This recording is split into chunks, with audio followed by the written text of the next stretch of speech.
Queridos, vamos abrir nossas Bíblias na segunda epístola de Pedro, capítulo 1, versos 16 a 18. Nós temos nos nossos domingos pela manhã estudado os escritos de Pedro e tem sido sempre interessante. Acho que Pedro é subestimado, vocês não acham, não? O pessoal fala muito de Paulo e tal, é claro, Paulo é especial, mas Pedro tem tanta coisa interessante a dizer. Hoje, 3 versículos, ainda no primeiro capítulo, segunda carta, versos 16 a 18.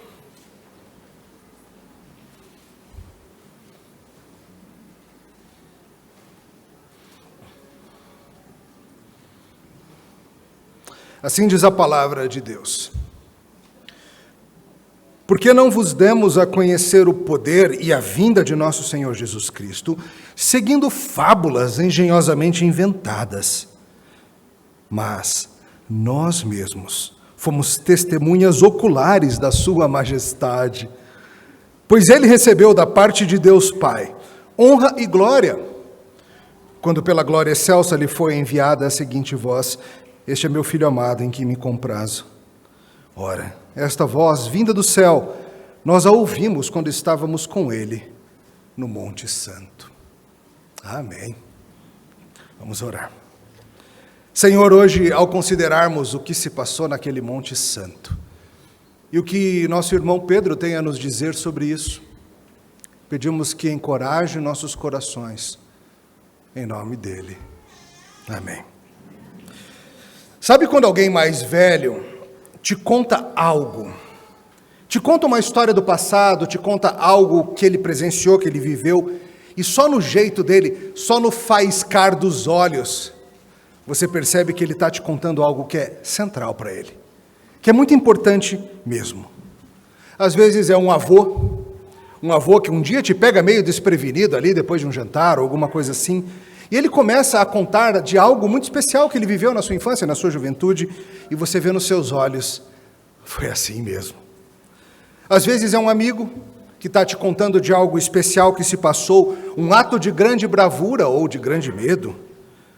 Quando é acerca dele mesmo, a gente pode até ficar desconfiado um pouco, se foi assim mesmo, mas quando é algo acerca de alguém que ele passou a admirar por causa daquele dia, e você para e ouve e fala: uau, que dia, hein? A história dos heróis. Nosso mundo está cheio dessas histórias. A literatura, o cinema, os seriados, os quadrinhos, os mangás, eles estão cheios da tal da jornada do herói, que é um trajeto que é muito parecido em geral, muito estudado pelos escritores e roteiristas, e conta de alguém que passa por algo especial, e quem viu nunca esquece. Nesses dias eu, pela primeira vez, li inteirinho o famoso poema de Gonçalves Dias, o Ijuca Pirama. Eu já havia lido partes, certamente vocês também leram partes na época de ensino médio. E a história é um velho índio timbira, contando sobre um ato de bravura incomparável que ele presenciou muito tempo antes. Esse poema é um tanto famoso na literatura brasileira, ele é uma das grandes obras, talvez a maior obra de Gonçalves Dias, e ele conta a seguinte história: um guerreiro tupi foi aprisionado pelos timbiras e ia ser sacrificado num ritual antropofágico. Ijuca Pirama significa, na língua tupi, aquele que deve morrer. E conta a história desse guerreiro. E eu vou ler o comecinho da história para vocês. Gonçalves Dias diz assim, é o velho timbira contando, tá? Alguém que viu contando, ele vai assim. No meio das tabas de amenos verdores, cercada de troncos, cobertas de flores, alteiam-se os tetos da altiva nação. São muitos seus filhos dos ânimos fortes, temíveis na guerra, que em densas coortes assombram das matas a imensa extensão. São rudes, severos, sedentos de glória, já prélios incitam, já cantam vitória, já meigos atendem à voz do cantor. São todos timbiras, guerreiros valentes, seu nome lá voa na boca das gentes, com dão de prodígios, de glória e terror. Um povo apavorante que botava medo em todo mundo. E é uma história fascinante, uma situação difícil. Algo tão impressionante que aconteceu nessa história, e a gente volta a ela já já, que o velho Timbira que está nos contando nunca se esquece daquilo que viu. E eu acho que você tem coisas na sua lembrança, histórias das quais você volta e cada detalhe vem à memória, cada aroma, cada fala, cada coisa que se passou. Hoje nós veremos um velho guerreiro contando do que ele viu. Um velho guerreiro que, junto a Cristo, enfrentou coisas incomparáveis. Mas tem uma coisa que esse velho guerreiro Pedro viu, que marcou para sempre o seu coração. E essa mesma verdade do que se passou naquele dia, eu espero que possa mover você também. Não somente algo belo e inspirador, lá do passado, mas algo que, se você entender bem, vai mudar a sua história, meu caro. Em Brasília, no século 21. Hoje nós vamos aprender com Pedro que o Evangelho não é uma fábula, mas é a maravilhosa história real do triunfo glorioso do Filho de Deus.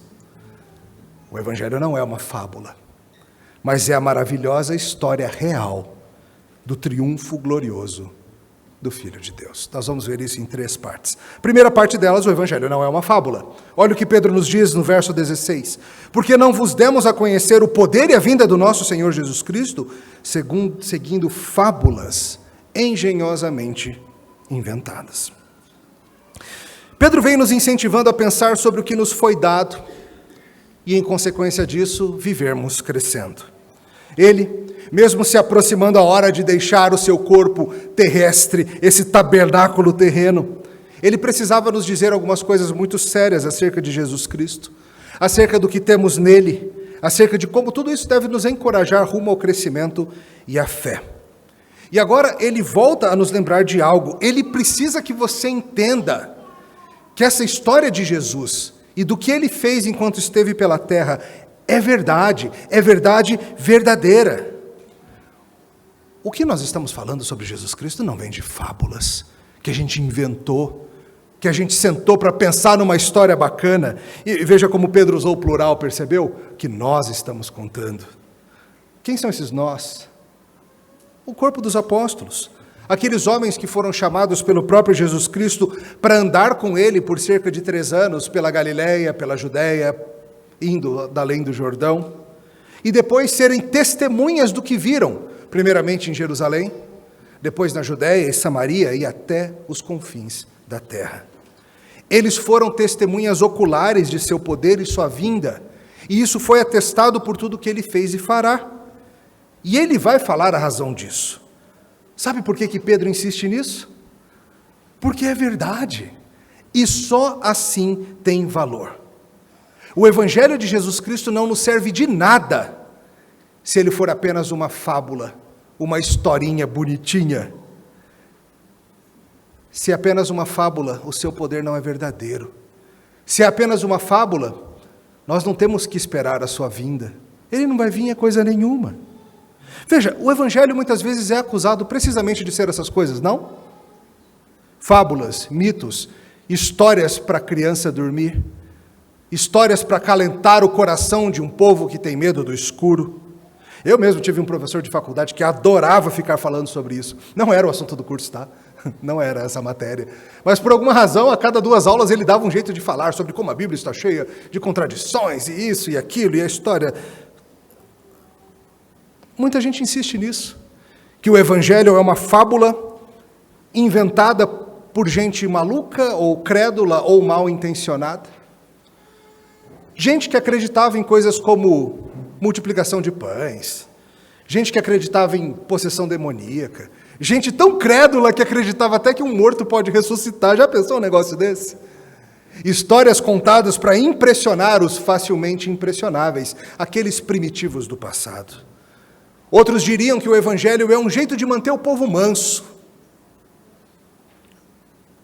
Se você dá para as pessoas uma esperança de uma vida após a morte, uma vida melhor depois de morrer, você pode continuar oprimindo-as aqui nessa vida e mantendo-as por baixo. É o que muitos dizem. Outros insistem que o Evangelho é uma espécie de um baita mal entendido. que alguém teve a ideia de começar a venerar Jesus Cristo, mas que o próprio Jesus nunca teria desejado esse tipo de coisa, nunca teria desejado ser reconhecido como divino, longe de mim. Você já ouviu esse tipo de teoria? Elas estão por aí, elas são facilmente desmascaradas. Basta você ler o próprio texto bíblico e você vai ver que não era assim. Que lá naquela época tinha um monte de gente louca, sim, para mostrar que Jesus era uma fraude, para provar que ele era um charlatão, para demonstrar que ele era um enganador. Mas nem os seus inimigos conseguiam contradizer ou desprovar os seus milagres. Não tinha como dizer que não foi. Lázaro volta dos mortos, não tem como dizer que não aconteceu. E entenda, não estamos falando de um tempo em que as pessoas eram extremamente crédulas e acreditavam em milagres o tempo todo. Não.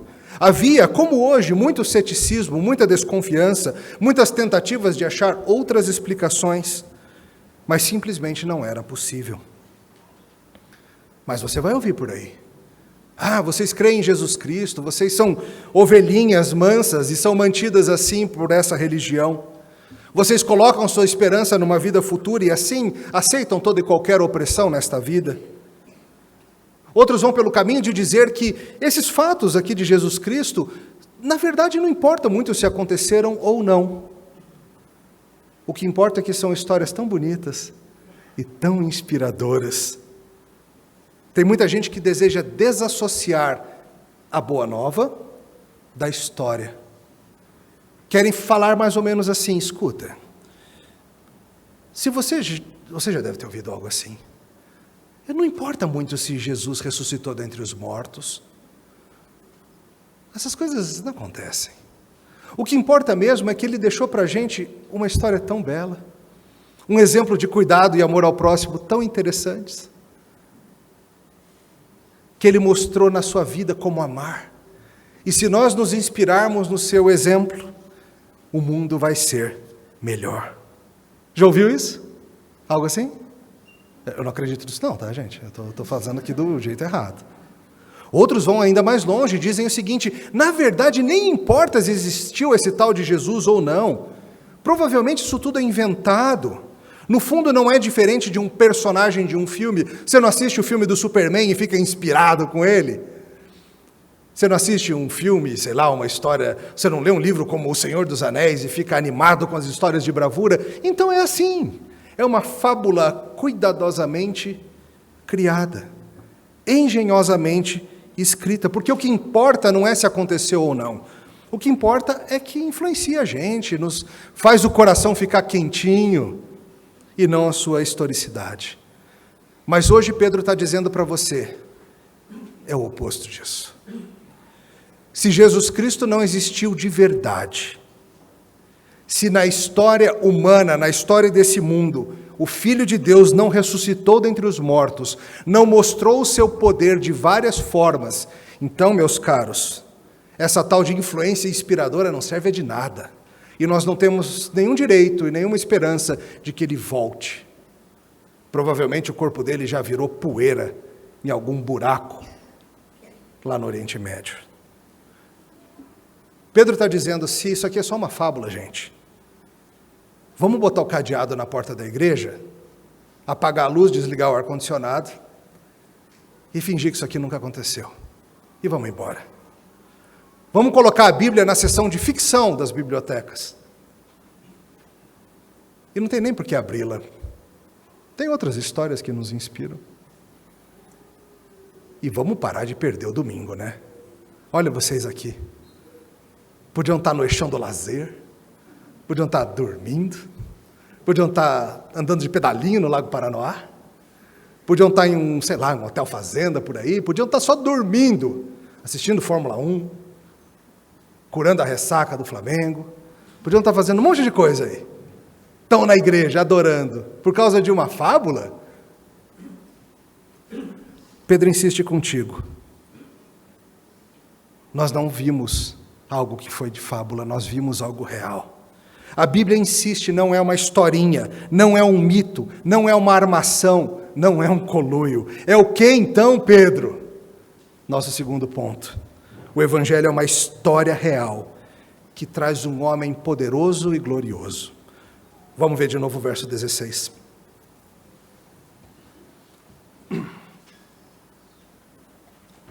Porque não vos demos a conhecer o poder e a vinda do nosso Senhor Jesus, seguindo fábulas engenhosamente inventadas, mas nós mesmos fomos testemunhas oculares da sua majestade.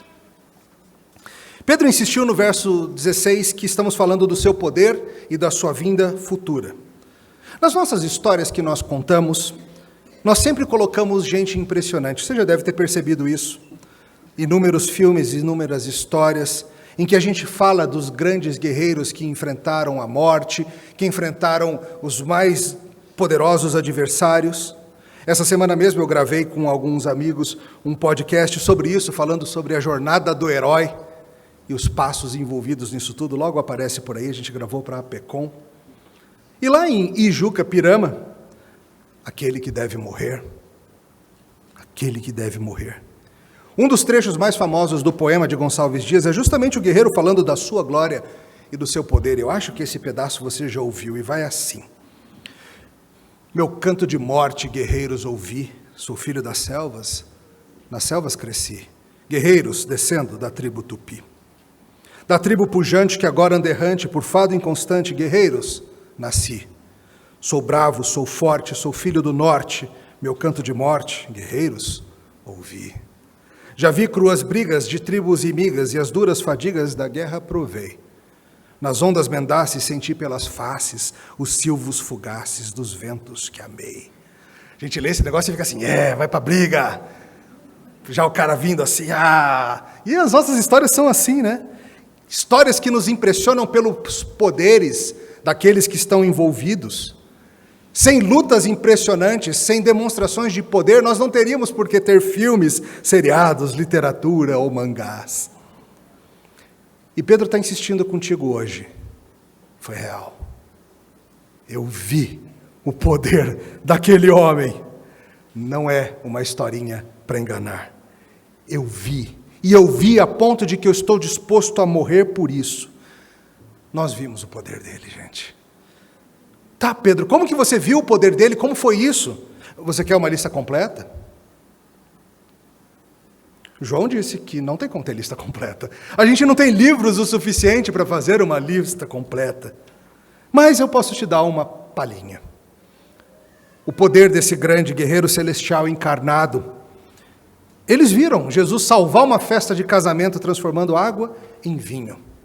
Eu acho que ninguém nunca esqueceu o gosto daquele vinho. Eles viram Jesus curar mas tanta gente, que chega um ponto que os evangelhos só começam a falar e curou um monte de gente. E se for botar todo mundo, é um cego aqui, é um paralítico ali, é um outro surdo, é isso, é aquilo. Curou as multidões, não dá para contar todos. Eles viram Jesus andar sobre as águas, domando os elementos só com a voz, mandando que as tempestades calassem a boca. Eles viram Jesus pegar um pouquinho de pão e uns peixinhos e alimentar um ginásio cheio de gente, milhares de pessoas. Eles viram o poder de verdade. E ele fala, nós somos testemunhas do seu poder e nós estamos pensando na sua vinda. Ele fala aqui agora da vinda, do seu retorno triunfante, porque esse grande herói celestial vai retornar em triunfo e glória.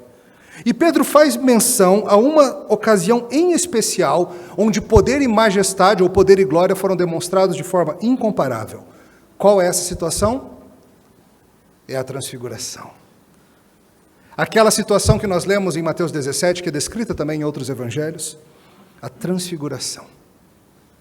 Eu tenho certeza que você tem algumas experiências na sua vida tão marcantes, que o mero lembrar delas te leva lá. Você sente os aromas, você se lembra dos detalhes, você escuta as vozes, você lembra das conversas e sensações, tudo volta.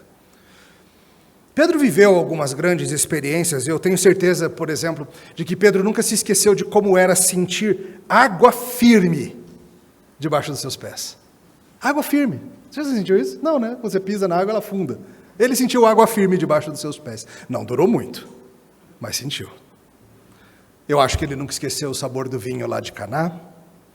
Eu imagino que se alguém o perguntasse sobre o momento em que ele negou Jesus Cristo pela terceira vez, eu imagino que seu coração voltaria imediatamente àquele dia e até o cheiro da fumaça das tochas queimadas voltaria ao seu nariz. Mas de tudo isso tem algo que Pedro considera o máximo. Tem algo que décadas e décadas depois de ter acontecido, ele não esquece. É o que se passou na montanha. Foi numa montanha, a gente não sabe qual é. Pedro se refere a ela como a Santa Montanha. Jesus levou consigo apenas Pedro, Tiago e João, somente eles. O que aconteceu lá, eles não puderam nem falar para os outros, só depois da ressurreição. Eu imagino o André, Judas Tadeu, a turma perguntando, o que foi que aconteceu lá em cima? Então, podemos falar não. Conta aí, dá uma pista. Não podemos falar não. Pedro assim de olhos arregalados, João choroso, Tiago mudo, os três assim. O que aconteceu, gente? Conta. Não posso falar. Ali naquela montanha, Jesus Cristo mostrou a sua glória para meros humanos, a real glória do Deus homem. Jesus foi transfigurado diante deles, ele mostrou quem ele é, o Deus homem. Ele brilhava e as tentativas de meros autores de descrever aquilo é relâmpago, aquele brilho que cega. Sol, olha para o sol, tenta ficar olhando para o sol para você ver o que acontece. Algo difícil de pôr em palavras humanas, um evento ímpar atestado pelos apóstolos. Jesus Cristo, à vista dos seus 3 discípulos naquele dia, e também na presença de Moisés e Elias, que vieram para aquele momento especial, retirou um pouquinho o véu. Ele mostrou a seus discípulos a glória de quem ele é. Ele mostrou em termos que não deixam dúvida para Pedro, que aquele Jesus não era um homem como ele era, apenas. Uma glória não criada, algo que não tem paralelos no resto da história humana. Chame de sol, chame de relâmpago, chame de solda. Sabe quando alguém está soldando e fica aquela luz assim? Aquilo dá uma vontade de olhar, não dá? É uma luta para... eu não quero olhar, não posso. Tentativas de descrever o indescritível. Ali Jesus mostrou o seu poder. Ali ficou claro para Pedro, para Tiago e para João. Não existe ninguém que nem ele. Pedro está dizendo para você, eu não estou inventando coisa. Eu não estaria disposto a morrer por algo inventado. Nem Pedro, nem Tiago, nem João, nenhum deles. Eu não estou falando para vocês de algo que eu inventei, gente. Eu vi o poder daquele homem. Eu vi a majestade daquele Jesus. Eu vi quem ele é. E olha, ele já voltou da morte. E olha, você pode ter certeza que esse poderoso Jesus Cristo que subiu aos céus vai voltar de lá. Acredite nisso. A história humana depende disso. E tem mais, diz Pedro. Ele é o Filho de Deus. Ah, mas quem falou que ele é o Filho de Deus? Deus Pai falou. E esse é o nosso terceiro ponto. Jesus Cristo é o Filho de Deus, atestado pelo próprio Pai. Versos 17 e 18.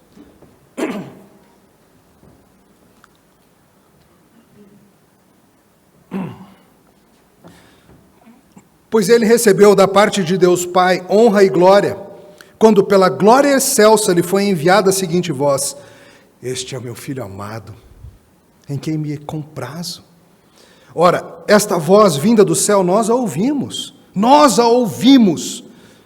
quando estávamos com ele no Monte Santo. Quem garante que Jesus é o Filho de Deus? Quem confirma? Quem atesta? A maior de todas as testemunhas. O próprio Deus garante isso. Na montanha sagrada, eles não somente viram a glória de Cristo transfigurado, mas eles ouviram a voz de Deus Pai. E Pedro chama aquele lugar de um Monte Santo. Aliás, vale dizer algo sobre a Santa Trindade. A Bíblia nos ensina em inúmeras passagens que nosso Deus existe eternamente em 3 benditas pessoas iguais em poder e glória: Deus Pai, Deus Filho e Deus Espírito Santo.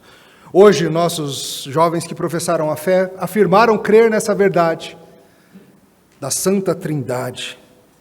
E veja, não se tratam de nomes diferentes que Deus usa, como quem usa máscaras em momentos diferentes. Às vezes é o Pai, às vezes é o Filho, às vezes é o Espírito. Não é isso. 3 distintas pessoas. O Pai não encarnou, o Espírito não morreu na cruz. Foi Deus o Filho quem fez isso. E naquele momento da transfiguração, há essa comunicação maravilhosa entre Deus Pai e Deus Filho encarnado, e Deus Pai diz para que Pedro, Tiago, João, Moisés e Elias escutem: este é meu filho, e nele está o meu prazer, nele está o meu deleite, nele está a minha alegria. Pedro, Tiago e João caíram de bruços quando aquilo aconteceu. Caíram no chão. Nunca superaram isso. Pedro está falando, eu estava lá, gente. João também nunca superou isso. Lá nas suas cartas, João fala coisas como: e nós vimos a sua glória. Décadas depois, João também nunca superou.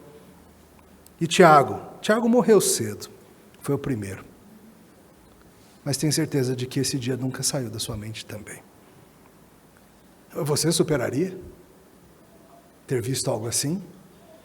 Eu tenho certeza que seria o tipo de coisa que você ia passar a vida contando para todo mundo. Ei, filho, já te falei de quando eu, Tiago e João subimos na montanha? Já, pai. Não, mas eu não te contei um detalhe, peraí. Pai, já contou várias vezes. Tá, mas eu vou contar de novo, assim mesmo. Eu já te contei o que o pai falou? Já te contei quem estava lá? Já, pai, Moisés, Elias. Então, você tinha que ver Moisés, você tinha que ver a cara dele. E, enfim, eu acho que a gente ia ficar contando sobre o fato do que a gente viu e ouviu naquela montanha. Nós vimos o amor entre Deus Pai e Deus Filho, nós ouvimos sobre isso. O que mais um coração humano pode querer? Essa relação maravilhosa entre o Pai e o Filho se mostra nesse evento. E é interessante porque na história que eu estou trazendo para vocês, de Ijuca-Pirama, a relação de pai e filho não é assim. Não é assim. Voltemos à história. Ijuca-Pirama, aquele que deve morrer, havia sido aprisionado. Ia ser devorado. Os caras iam matá-lo num ritual e se alimentar dele. Mas ele demonstra receio, ele começa a ficar com medo e tal. E sabe o que o pessoal faz? O liberta. Porque você não pode comer carne de covarde, senão você fica covarde também. E aí ele é liberto e ele vai embora, ele volta para a casa do seu pai, e o pai dele fica irado com a sua covardia. Em vez de recebê-lo em alegria, o pai se envergonha do filho e diz: tu choraste em presença da morte? Na presença de estranhos choraste? Não descende o covarde do forte, pois choraste meu filho não é. Possas tu, descendente maldito, de uma tribo de nobres guerreiros, implorando cruéis forasteiros, seres presa de vis aimorés. Uma rejeição absurda, o contrário do que se passa na Montanha Santa. Envergonhado, então, esse guerreiro decide atacar os timbiras para se mostrar corajoso e assim, quem sabe, ser considerado digno de virar refeição. Como é diferente da história de Jesus Cristo e o seu Pai. O seu Pai esteve com ele no momento, no Getsemane, no momento de dor, no momento de sangrar. Seu Pai atestou seu amor incondicional e eterno no momento do seu batismo lá no Jordão. Seu Pai atestou seu amor eterno no Monte Santo, falando do seu prazer nele. E seu Pai o ressuscitou dentre os mortos pelo poder do seu Espírito, quando a sua missão foi completa. E o seu Pai o recebeu nos céus, triunfante, vencedor, de onde ele voltará para julgar os vivos e os mortos. Queridos, essa maravilhosa relação entre as pessoas da Trindade é parte desse glorioso Evangelho. Sem ela nós não temos nada. O Evangelho, o plano de salvação, não é uma competição entre pessoas da Trindade, é um plano eterno, feito antes do mundo ser mundo, feito antes do haja luz, para que um dia Deus o Filho encarnasse, se tornando um de nós, e resolvesse para sempre o problema do mundo caído, que nem tinha caído ainda. Pedro creu. Pedro ouviu a voz do Pai. Eu te pergunto se você também ouve acerca de Jesus Cristo. Hoje é o Espírito Santo que atesta em nossos corações, a terceira pessoa da Trindade. É o Espírito Santo de Deus que confirma que essas palavras ditas pela Escritura, que estas coisas que a Bíblia nos ensina são verdade. Eu, pregador da palavra, apenas anuncio o que a Bíblia diz. Eu não tenho nenhum poder para convencer o seu coraçãozinho de que isso aqui é verdade, de que isso não é uma fábula engenhosamente escrita. Disso aqui não é um mero exemplo para nós seguirmos, mas de que tudo isso é verdade verdadeira, do Deus homem andando sobre a terra, mostrando o seu poder, mostrando sua glória, morrendo em vergonha, ressuscitando em triunfo, subindo aos céus em vitória e voltando para fazer novas todas as coisas. A Bíblia nos ensina, você só vai acreditar nisso se o próprio Senhor Deus abrir o seu coração. Eu não tenho nenhuma esperança humana de que eu possa te convencer de que Jesus Cristo é o Filho de Deus, o Salvador do mundo. Mas Deus pode. Assim como Pedro ouviu a voz de Deus sobre Cristo naquele dia, o Espírito Santo atesta no coração de todo aquele que é dele, acerca dessa verdade. E eu sei que se o Espírito falar em seu coração, se o Espírito disser, haja luz aí dentro, você também vai crer. Se você é de Jesus Cristo, se você crê que essas palavras são verdadeiras, se você crê que de fato Ele veio e andou entre nós, pode saber, não é porque você é tão esperto que você analisou os fatos com cuidado e você fez uma elaboração mental e racional e lógica e chegou a essa conclusão. Deus pode ter usado evidências, Deus pode ter usado a história, Deus pode ter usado tudo isso, mas você estava morto em seus pecados. É apenas porque o Espírito falou em seu coração que você creu. Não há superioridade da nossa parte. Nós não somos mais espertos que os que não creem. Nós apenas recebemos a misericórdia do Espírito abrir o nosso entendimento e a sua voz ser ouvida em nosso peito. Se você crer como Pedro creu, você também será salvo. Se você crer como Pedro creu que Jesus Cristo é o Filho de Deus em carne, que veio em poder e glória e morreu pelos nossos pecados, você também será salvo. E com tudo isso, Pedro nos chama ao foco. Aquele que veio, virá de novo, é isso que ele está dizendo. Aquele que veio e fez tudo isso, virá de novo. Ele não é um qualquer que andou sobre a terra, ele não é um revolucionário social, ele não é um ativista de uma ONG, ele não é um soldado, ele não é um guru, ele não é um mestre das boas obras. É o Filho de Deus encarnado. E quando ele voltar, o mundo inteirinho vai ver aquilo que Pedro, Tiago e João viram na montanha. O final do poema de Gonçalves Dias e Juca Pirama, Aquele que Deve Morrer, termina com o velho que está contando a história, assegurando que aquilo que ele viu foram os fatos, que toda a história é verdadeira, e ele atesta dizendo o seguinte: eu vi o brioso guerreiro no largo terreiro cantar prisioneiro seu canto de morte que nunca esqueci.